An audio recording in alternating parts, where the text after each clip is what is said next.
the demands of our 10 days of rage in August has been met. Rather, President Bola Ahmed Tinubu simply went ahead to use our national treasury to procure luxury cars, aircraft, and other luxuries for himself and the first family, without caring a whit about the plea of hungry Nigerians, to show the absolute disdain that the federal government owes the people. President Tinubu has gone ahead to now unleash on the Nigerian people another round of hike in fuel price earlier this month. As we speak now, price of fuel hovers between 900 naira per litre. Pump price, that's what we mean. Hovers between 900 naira per litre to 1,000 naira per litre, depending on which part of the country you are. When you are buying at the black market, it's even more to add that at black market in Akwa Ibom, Nigerians are buying fuel for as much as 2,500 naira per litre. Meanwhile, less than 2 years ago, a litre of fuel did not cost more than 200 naira per litre. This is outrageous. This is intolerable. As a direct consequence of this increment, life has become even more unbearable for many Nigerian people. Many are starving as the increase in fuel price has also impacted food prices. Inflation has rendered the 70,000 naira new national minimum wage irrelevant and incapable of bringing any relief to Nigerian workers. At the same time, the sharp rise in the cost of imported goods has rendered traders and shopkeepers redundant, as shops are overflowing with goods that no one is ready to buy. The situation has also affected businesses and industries. Nothing less than 10 multinational firms have left the shores of Nigeria between May last year and the year 2024, leading to even more job losses.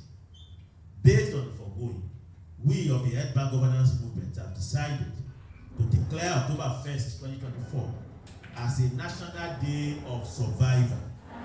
On this day, we call on the Nigerian people, workers, students, youth, the unemployed, traders and the poor to come out in peaceful protests and demonstrations against the excruciating condition of hardship, poverty and hunger imposed on us by President Tinubu's decision to implement IMF World Bank inspired anti-poor capitalist policies of fuel price hike, electricity tariff hike, school fees hike, and naira devaluation.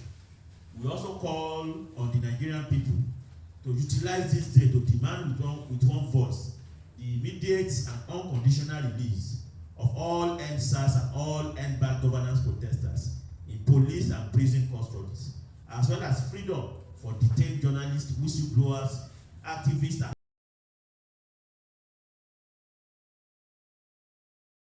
have lost their jobs. The middle class has been destroyed. The rate of suicide is increasing. Despite all of this, President Tinubu, it was in May 29 last year. On this basis, we believe October 1st should be a day for all suffering Nigerian people, workers, youth, and poor masses to come together to begin to fight for our survival by demanding an end to all the anti-poor policies that have made our lives miserable. Secondly, Nigeria's 64th independence anniversary is coming at a period when our country's hard-won civil rule is no more distinguishable from military rule. When democracy now looks like despotism, the judiciary is captured, the citizens are enslaved, while a simple exercise of the freedom to protest is now deemed treasonable. As far as we are concerned, rather than celebrate, October 1st should be a day to fight for the survival of democratic rights and the dignity of the Nigerian people in the face of the rampaging onslaught of President Tinubu's government, which has employed brutal and repressive measures to quell any opposition to his anti-poor policies. Basic liberties like freedom of expression, association, and lawful assembly that usually distinguishes free citizens from slaves are now largely absent in our country. For instance, 10 young Nigerians and activists have been charged with treason and may face the death penalty if found guilty just because they displayed placards saying "End Bad Government" during the End Bad Governance protest in August. Also, despite that the Federal High Court in Abuja gave them bail since 11th September, a majority of the activists continue to languish in Kuje prison, where they are being held due to the onerous conditionalities attached to their bill. So in a sense, Nigerians are not much better.